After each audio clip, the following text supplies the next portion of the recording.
Hi there, my name is Ryan Vickers, and welcome to Pop Whiz After Show. I'm the creative consultant on the show, and with me today is Andy Saunders, one of our writers. Thanks for joining us, Andy.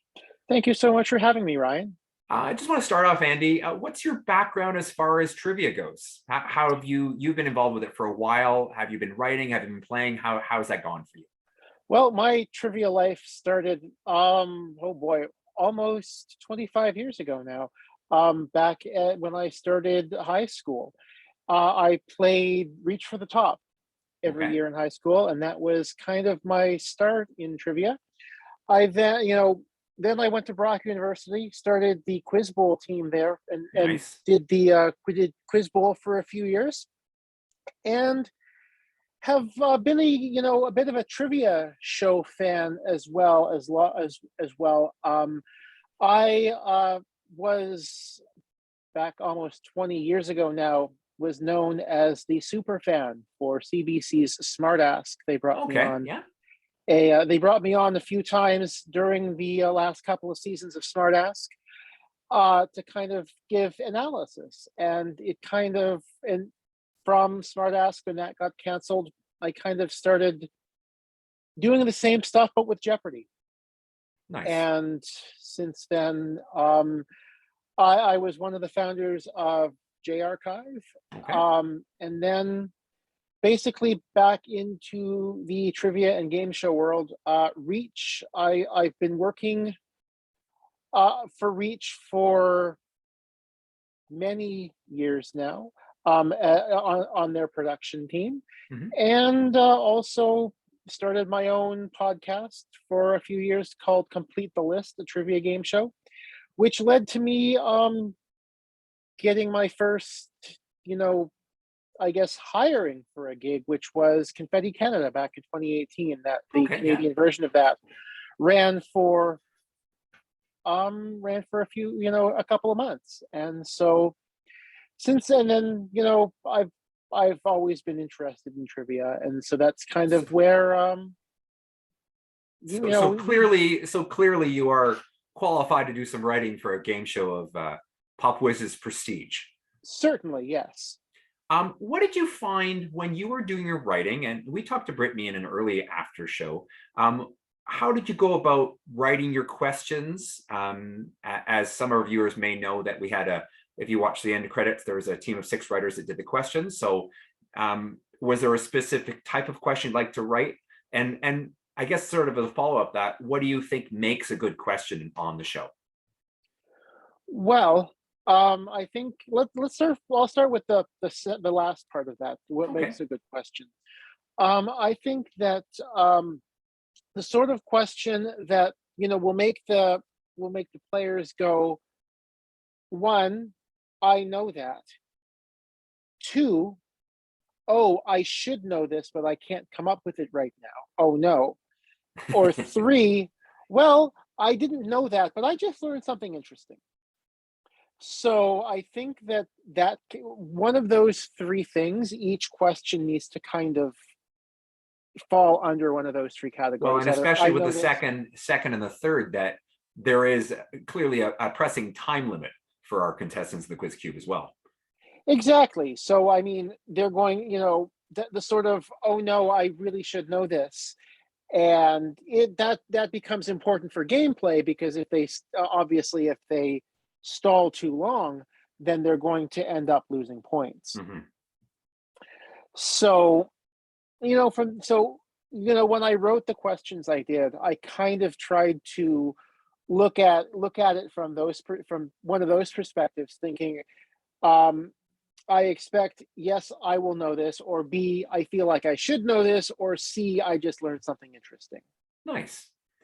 Now, as a follow up to that, you joined us for our Stratford episode that filmed. What was your experience on set like that day? It was a really enjoyable experience, and it's nice to see. It was really nice to see how the players reacted, in the quiz cube, as well as just seeing how kind of my questions played, and the questions of all the other writers as well. Now, you were there that day, and obviously TV sets are busy ones. and especially when you're on location, that kind of thing. Did everything sort of flow the way you thought it would? Well, I mean, with the exception of the boat passing by the taping about 5 different times, I think it was a great day. Now we should put in that that's part of the local color in Stratford is that they have a little pontoon boat where that day they had an opera singer singing. So it just adds to the flavor of it, and the people in the town are like, yeah, that's our town, and that's okay too. And that's the great Exactly. thing I think we found with all the cities that we visited this summer. How would you have done? Let's be honest. Would you have won the episode? Do you think? Um, I think so. I think I would have done Okay. reasonably well. I like Um, now assuming let's also assume that discounting any questions that you wrote that were in the show, obviously. So we can't give you full exactly. Yeah. points for that.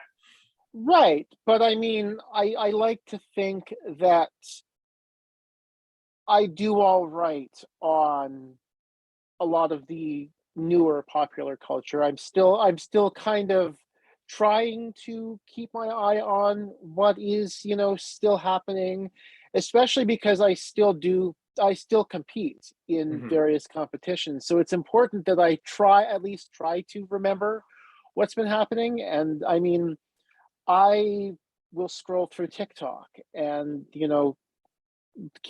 try to keep an eye on trends that way. And because TikTok has become really important Mhm. the last few years, and just you know you know being aware of what's in the zeitgeist. And Yeah. if something's been gone viral on TikTok, and people are learning about a certain thing because of TikTok, that becomes certainly something you can ask about in a trivia context. No, that's fair enough. When I know we were talking before that you've had a chance to watch the episodes, was there anything specific that you've picked up on one of the episodes that's already aired? Is there any sort of highlights that you saw going along in our season so far? I mean, I've just been really impressed by how all of the players have done in all of the episodes on our questions. I think that you have a lot of people who have surprised themselves in terms of just how much they know. And, I think I'm remembering back to, um, I can't remember specifically how many Cornwall episodes have aired, but definitely We, there we've was one. had uh, we've had one of the two Carmel episodes air so far. Okay, so the one that has aired then, Mhm. the winner was like, I wasn't. It seemed like she wasn't really expecting to do as well as she did, and she ended up winning the whole thing. So just seeing, that sort of surprised reaction from some of the winners, not really getting a sense, not them not realizing just how much they know. And then, as the day progresses, them gaining more confidence in how Mhm. much they know, and them being able to win. And I think I think the contestants, Mhm. if we went to some of them in like 10 years and asked them to, recount their thoughts on being on, I would say that the overwhelming majority of them would probably speak fondly of being on the show. I'd like to think that as well. And the thing that we found interesting on set that you may have seen on your day is that the way it was structured is that one player at a time went into the quiz cube, but then they were sequestered once they played their round, and there was very much lots of chit chat trying to figure out what did you say for this one, what did you say for that one, well, what was the right answer. And I'm sure there was a few after the round phones pulled out just to say, oh my goodness, that was the right answer, I got that wrong, or something like that. So um anything else you want to talk about in the experience? I'm hoping you had a good positive experience with the show, both for the writing and being on set. I definitely had a positive experience, and I really enjoyed it. And I hope that there's going to be more in terms of this, or even other game shows in Canada going forward. It would be absolutely lovely to see more game shows in general. Mhm. It's fair enough. Well, thank you so much for being with us, Andy. A reminder of viewers to Tune in to Pop Whiz, which is on Game TV every Sunday night at 7 p.m. Eastern, and you can adjust for your local time zone. If you can't watch them on the broadcast night, you can hop over to igametv.com/pop-whiz. That's igametv.com/pop-whiz, and selected episodes are available for viewing on that webpage. And you can also check out behind the scenes stuff and our socials on popwizgameshow.com. That's popwizgameshows.com. Andy, thanks very much for joining us, and thanks for popping in. Thank you so much for having me.